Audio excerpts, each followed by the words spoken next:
তোর labour exercise হচ্ছে তোর।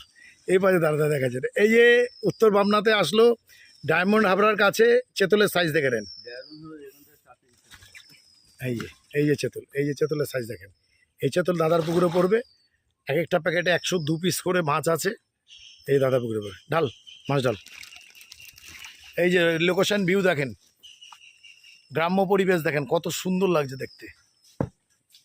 ওই সামনের পুকুরে পড়লো রুই পড়লো আর বাটা পড়লো, রুই কাতলা সহ বাট আর পড়লো। আরেক পুকুরে পড়লো পাঙাশ মাছ। এই যে পুকুর, এই পুকুরেও মাছ পড়লো। হ্যাঁ দে,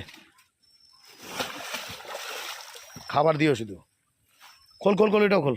খাবার দিতে তোমার পোনা মাছ আর রুই মাছ ওটা আছে 29 কিলো। আর সে বাটা দেখা একটু উঁচু কর। বাটা ফেলে দিছি। এই যে, এই যে চেতল পড়ছে, ঢাল। নিজ হাতে এসে দিয়ে গেলাম।